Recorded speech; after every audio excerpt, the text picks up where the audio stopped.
오늘 주신 하나님 말씀은 우리 새로 오신 분들을 위해서도 우리 말씀드리면 우리 주보 안에 하늘색 설교 개요가 있습니다. 우리 말씀을 참고로 오늘 느헤미야 50일 기적의 말씀 마지막으로 시리즈를 마지막 말씀으로 나누겠습니다. 우리 느헤미야서 6장 15절부터 16절까지의 말씀을 다 같이 봉독하겠습니다. 시작.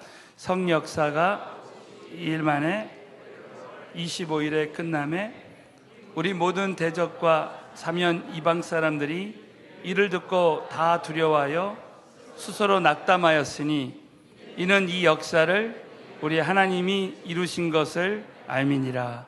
아멘. 자, 오늘 이 말씀대로 우리 모두에게도 비전이 성취되는 날이 오게 될 줄로 믿습니다. 그동안 느헤미야 50일 기적의 말씀을 나눴습니다. 우리 한번 그동안 말씀을 함께 선포해 보겠습니다. 우리 왼손을 한번 내밀어 보십시오. 자, 하나 되면 큰 역사를 이룹니다. 기도의 시작은 기적의 시작입니다. 관점의 전환으로 영적 반전을 꿈꿔야 합니다. 믿음의 배짱을 가져야 합니다. 비전이 비난을 이깁니다. 자, 이 모든 말씀이 우리에게 성취될 줄로 믿습니다. 오늘은 마지막 시간으로 흔들리지 않는 비전의 사람이 되자라는 제목으로 말씀을 나누면서 우리 한번 옆 사람에게 한 번만 더 믿음으로 선포하겠습니다. 흔들리지 않는 비전의 사람이 됩시다. 하면서 하겠어요. 우리가 비전을 이루는 과정에서 반드시 흔들리는 문제가 우리에게 올 수 있습니다. 저는 21년 전에 주의 종이 됐습니다. 전도사, 또 이제 부목사, 이게 담임 목사가 됐는데, 제가 20여 년 전에 이제 목회자 세미나 때 참 어떤 강사님이 하셨던 이야기가 생각이 났습니다. 그 강사님이 이런 이야기를 하는 거예요. 우리 목회자들이 끝까지 비전을 가지고 흔들리지 않고 나가야 되는데, 그 개구리 예를 드는 거예요. 두 마리 개구리가 이제 각자 이제 그 우유통에 빠졌답니다. 근데 한 개구리는 비전이 없었기 때문에 그 우유통에 빠져서 그냥 죽었답니다. 아주 죽었습니다, 여러분. 근데 한 개구리는 끝까지 포기하지 않고 그 우유통을 끝까지 헤엄을 쳤대요. 헤엄을 치니까 그 우유가 치즈가 돼가지고 그 치즈를 딛고 밖으로 나왔다. 밖으로 나올 때 할렐루야 그러고 나왔대. 이런 말도 안 되는 소리를 하시는 겁니다. 그런데 이 이야기가 우리 좌절하는, 요즘 우리 여러분 전국에 미자립 교회가 아직도 70%가 된다는 거예요. 그런 참 어려운 환경 속에 있는 우리 목사님들에게 큰 위로가 됐습니다. 개구리도 비전을 가지니까 흔들리는 문제가 와도 끝까지 헤엄쳐서 나오는 것처럼 우리 목회자들도 절대 비전을 이루는 과정에서 좀 흔들리는 문제가 있어도 끝까지 비전을 이루는 사람이 돼야 된다는 거예요. 여러분, 오늘 이 말씀에 보면 참 이 느헤미야는 놀랍게도 참 1장에서 성벽이 해파됐다는 소식을 듣고 이제 비전을 갖고 일을 시작합니다. 근데 2장, 3장, 4장, 5장, 6장의 공통점이 뭐냐? 끊임없는 반대, 끊임없는 모함, 끊임없는 흔들릴 수밖에 없는 그런 문제들이 느헤미야에게 닥쳐옵니다. 그러나 오늘 6장 마지막 순간까지 이제 느헤미야에게 흔들릴 만한 문제가 올 때 느헤미야는 끝까지 비전을 이루는 것을 볼 수 있습니다. 저는 오늘 참 이 말씀을 통해서 우리가 참 신앙생활하면서 때로는 우리에게 흔들릴 만한 많은 문제들이 오지만 어떻게 흔들리지 않고 끝까지 비전을 성취할 수 있는지 오늘 이 말씀을 통해서 두 가지를 함께 나누기를 원합니다. 첫 번째는 영적 분별력을 가지면 흔들리지 않습니다. 우리 한번 옆 사람에게 선포하겠어요. 영적 분별력을 가지면 흔들리지 않습니다. 여러분, 이 마지막 순간까지 이런 영적인 문제가 올 수가 있습니다. 자, 느헤미야서 6장 1절을 다 같이 믿음으로 봉독합니다. 산발락과 도비아와 아라비아 사람 게셈과 그 나머지 우리 대적이 내가 성을 건축하여 그 퇴락한 곳을 남기지 아니었다함을 들었는데 내가 아직 성문에 문짝을 달지 못한 때라 그랬습니다. 여러분, 그 당시 성벽을 건축할 때 마지막에 다는 것이 문짝이라는 거예요. 이 말은 뭡니까? 성을 건축할 때 마지막 단계에서 이런 그 어려움이 올 수 있다는 겁니다. 여러분, 느헤미야에게 참 이 성문에 성벽의 문을 이 문짝을 달지 못한 바로 요 시기에 마지막 순간까지 여러분 사단은 느헤미야를 흔들어 놓습니다. 자, 여러분 느헤미야서 6장 2절 한번 보세요. 6장 2절 다 같이 믿음으로 봉독합니다. 시작. 산발락과 오라 우리가 오노 평지 한촌에서 서로 만나자 하니 실상은 나를 해코자 함이라 그랬습니다. 여러분, 산발락과 게셈이 내게 보내어 이르기를 자 오라 우리가 오노 평지 한촌에서 서로 만나자 하나 실상은 나를 해코자 함이라. 암살을 하기 위해서 암살시키려고 오노 평지 한촌에서 만나자는 거예요. 여러분, 느헤미야는 금세 이 암살의 이런 음모를 분별해냈습니다. 여러분, 어떻게 이 느헤미야가 이렇게 영적 분별력을 가지고 이것을 분별해냈을까요? 이것은 하루아침에 이루어지지 않은 것일 것입니다.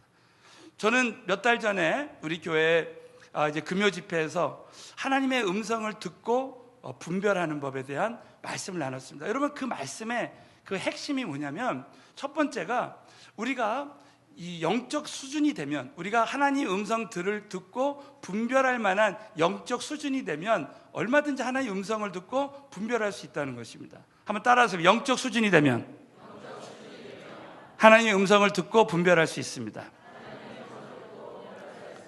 여러분, 우리 아이가 자라면 갓난아기 때는 이제 부모의 음성을 잘 듣지 못해요. 잘 분별하지 못합니다. 근데 아이들이 자라면 이제 음성을 알아듣고 분별하기 시작합니다. 또 여러분, 우리가 자식을 낳잖아요. 자식을 낳으면 그 부모의 심정을 어느 정도 알게 됩니다.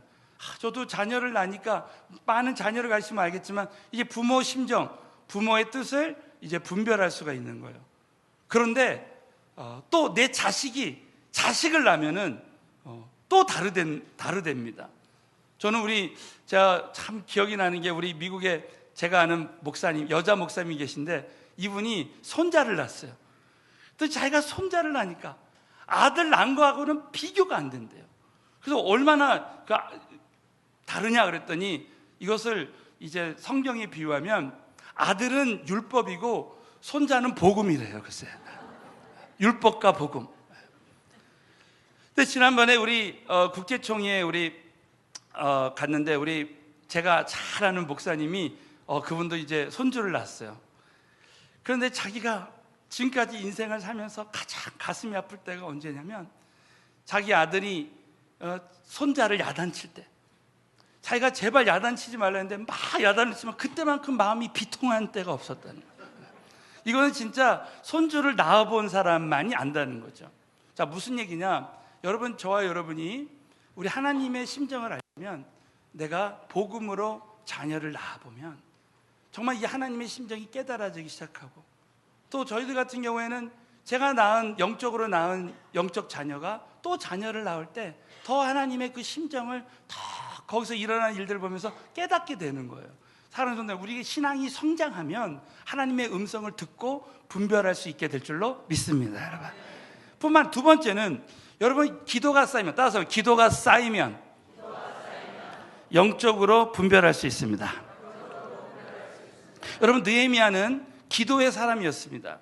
그래서 느헤미야서 1장에 성벽 햇바다는 소식을 듣고 느헤미야는 기도하기 시작해요. 기도하니까 하나님이 기적을 일으켜 주시기 시작한 거예요. 아닥사스다 왕의 마음을 변화시키고 늘 느헤미야는 기도했습니다. 금식하고 기도했어요. 여러분, 저와 여러분이 기도가 쌓이면, 기도는 적금 붙는 것이라고 제가 알려드렸습니다.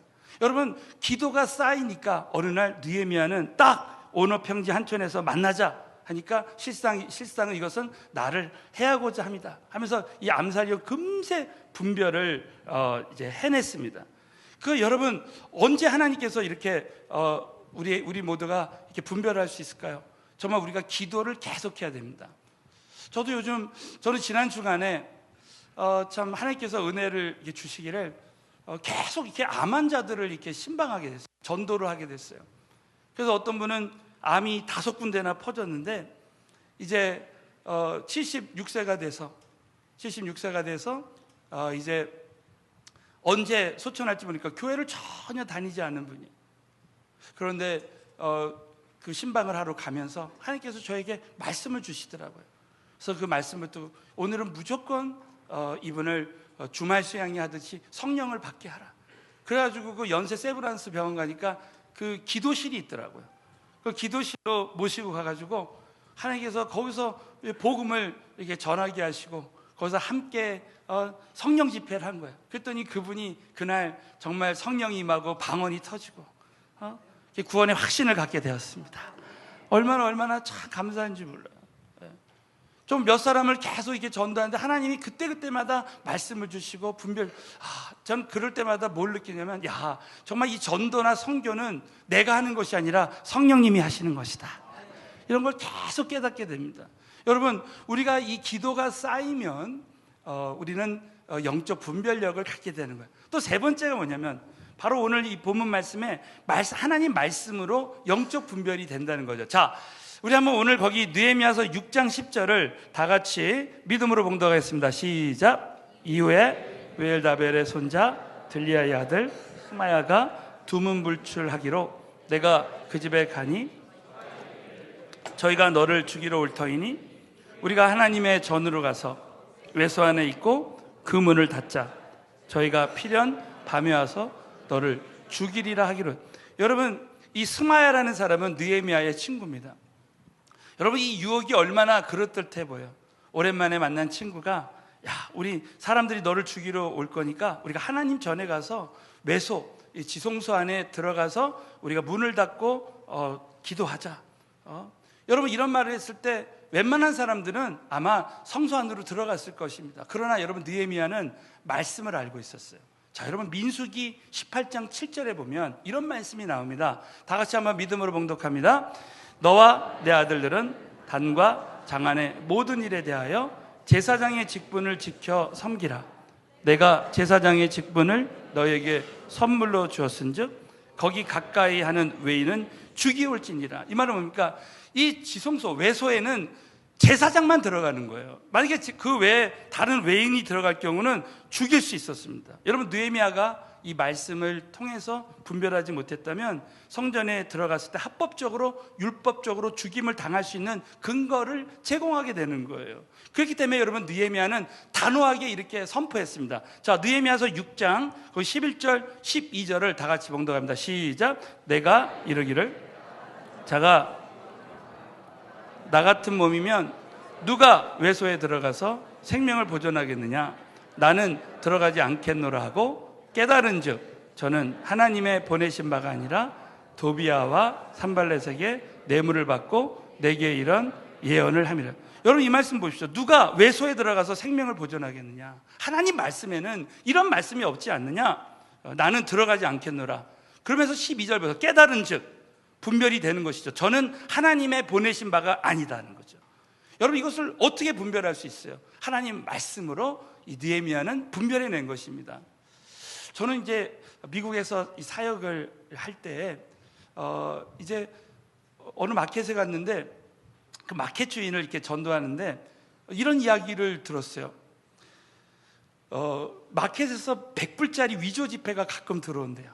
그럼 이 위조 지폐를 어떻게 구분을 하냐면 항상 진짜 100불짜리를 계속 보고 만진대요. 그럼 어느 날 가짜가 딱 들어오면 구분이 되기 시작한다는 거예요. 저와 여러분이 진리의 복음의 말씀을 계속 듣다 보면 가짜인 것은 여러분 어느 날부터 분별하게 될 줄로 믿습니다.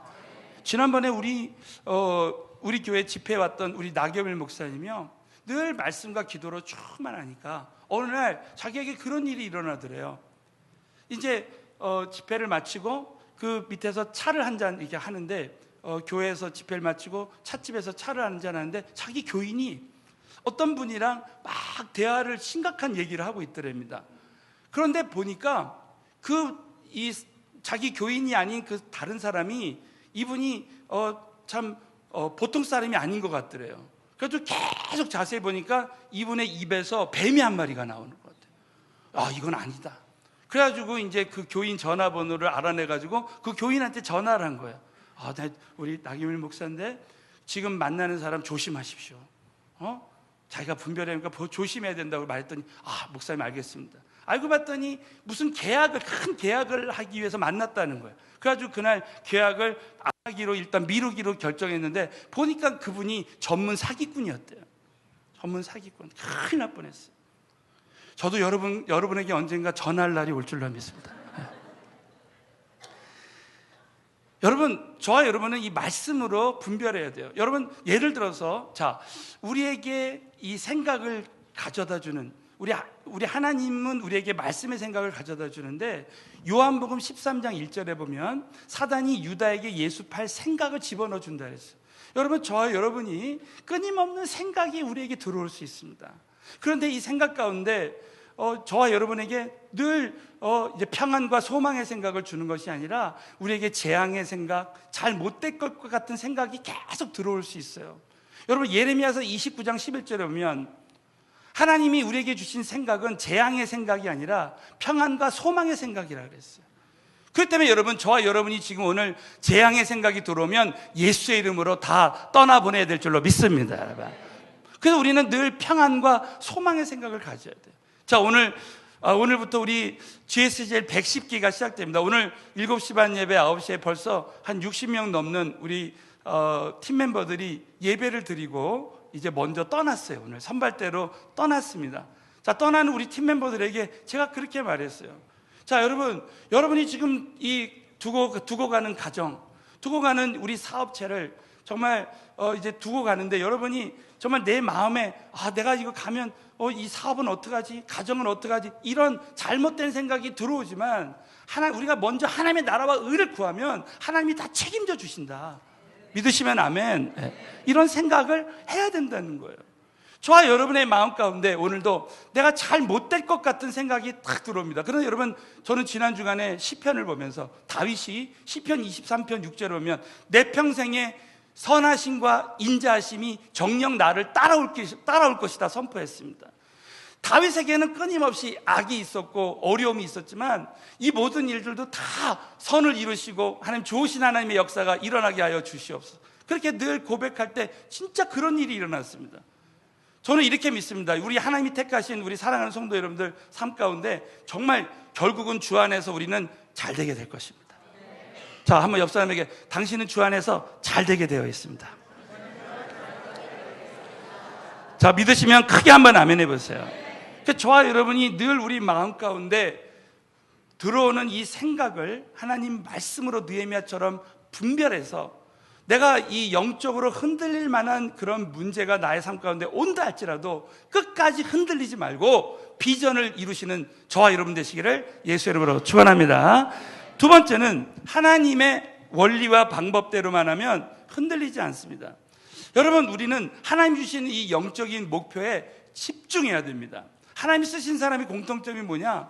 하나님 주신 그 비전에 집중하는 거예요. 여러분, 한번 오늘 거기 느헤미야서 6장 3절과 4절이 있는데 한번 4절 한번 보시죠. 4절을 다 같이 봉독하겠습니다. 시작. 저희가 이같이 내게 보내되 나는 여전히 대답하여. 여러분, 느헤미야에게 4번이나 이제 시험이 옵니다. 유혹이 옵니다. 아주 집중적으로 사단이, 여러분, 우리의 두려움의 생각들, 이런 재앙의 생각들이요, 여러분의 삶 가운데 계속 내 마음에 계속 4번 이상 올 수 있습니다. 그러나 여러분, 느헤미야는 이렇게 딱 비전에 집중하면서 이런 이야기를 한 것입니다. 자, 3절을 다 같이 봉독하겠습니다. 시작. 내가 곧 저에게 보내어 이르기를 내가 이제 큰 역사를 하니 어찌하여 역사를 떠나 정지하게 하고 너희에게로 내려가겠느냐 하며. 보시죠. 내가 이제 큰 역사를 한다는 거. 느헤미야는 이걸 믿은 거예요. 사랑하는 성도 여러분, 느헤미야처럼 저와 여러분의 삶 가운데 하나님이 저와 여러분을 통해서 큰 역사를 하실 줄 믿습니다. 이걸 믿는 거예요. 그래서 나는 내려가지 않겠다. 어찌하여 역사를 떠나서 정지하게 하고 너희에게 내려가겠느냐. 여러분, 이 느헤미야는 비전에 집중했습니다. 하나님 주신 영적 목표에 집중했단 말이에요. 그러니까 하나님 느헤미야를 통해서 이루신 거예요. 여러분, 사도 바울을 보십시오. 사도 바울은 빌립보 교회를 개척하고 정말 엄청난 일을 했습니다. 그러나 사도 바울은 이미 지난 것은 다 잊어버리고 표대를 향해서만 딱 나가겠다고 해서 비전에 집중했습니다. 저는 우리 김광신 목사님이랑 선교제를 다니면서 우리 목사님을 하나님이 이렇게 쓰시는 이유가 뭐냐, 그 중에 하나는 뭐냐면 비전에 집중하는 거예요. 한 가지 일에 집중하는, 선교에 아주 집중하는 거예요. 사랑하는 성도들, 우리 교회는 선교에 집중해야 될 줄로 믿습니다. 자, 지난번에 탄자니아를 이제 선교를 갔는데 우리 교인들 38명 모시고 같이 이제 함께 선교지 갔는데 이제 우리가 탄자니아 선교할 때 버스로 이렇게 이동하는데 어떤 때는 6시간 이상을 간 적이 있어요. 근데 이제 버스가 거의 차가지고 이제 선교사님하고 김광식 목사님과 저하고는 따로 이제 이렇게 타고 갔습니다. 그럴 때 6시간을 가면 이 선교사님이 이제 가다가 졸잖아요. 그러면 위험하잖아요. 여러분, 마지막 시대의 순교는 뭐 창에 찔려주고 그게 아니라 교통사고를 조심해야 돼요. 교통사고. 그러니까 저의 역할 중에 하나가 뭐냐면 이 선교사님이 졸지 못하게 계속 말을 거는 겁니다. 선교사님 어떻게 선교지에 오시게 됐고 막 이렇게 말을 걸어요. 그런데 얘기를 이렇게 하다가 갑자기 중간에 그런 문맥이 아닌데 갑자기 목사님이 신학교는 잘 준비되냐고 이렇게 신학교 얘기를 이렇게 하십니다. 그 이제 신학교에 대해서 또 막 얘기를 해요. 그러다가 또 이제 선교사님이 뭐 얘기하다가 딴 길을 셉니다. 신학교 모집은 잘 되고 있지? 뭐 이런. 하여튼 중간중간 계속 우리는 딴 얘기하는데 계속 신학교 얘기하는 거예요. 신학교가 몇 명 오냐, 몇 명 오냐. 그래서 제가 오다가 그렇게 조크를 했어요. 우리 선교사님이 또 얘기하다가 또 얘기가 3,000%로 새더라고. 그래서 제가 우리 목사님 또 신학교 얘기하니까 다시 다른 얘기하자고. 이렇게 얘기하니까 목사님이 막 웃으시더라고요. 한 가지 일에 딱 집중하니까 되는 거예요. 믿으시면 아멘 해보십시오. 여러분, 저와 여러분이 정말 한번 나에게 비전을 주셨으면 끝까지 그 일에 집중할 때 나를 흔들 만한 어떤 문제가 와도요, 결국 하나님이 비전에 집중하는 사람을 통해서 이루신다고 믿으시고 한 가지 비전에 집중하게 되시기를 다시 한번 주님의 이름으로 축원합니다.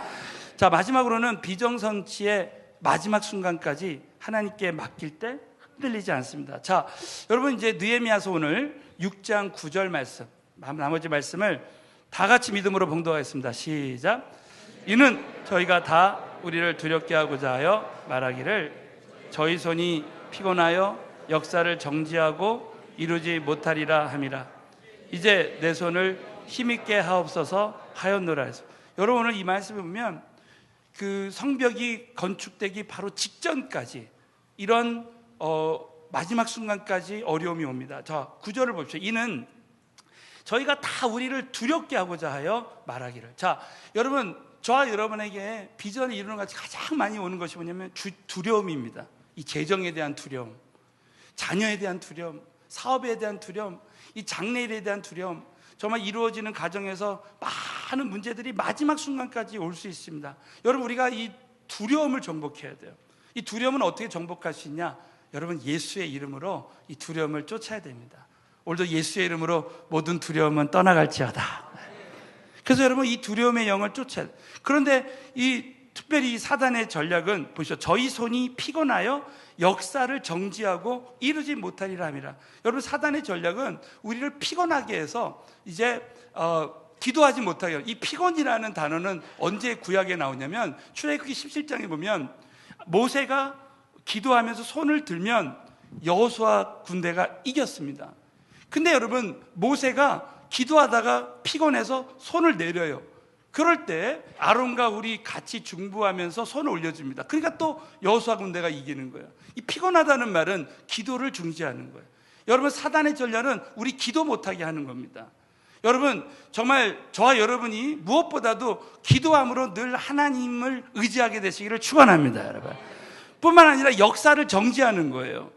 이제 사단은 내가 어떤 시험을 통해서 내가 이 비전을 이루는 것을 멈추는 거예요. 절대 멈추면 안 됩니다.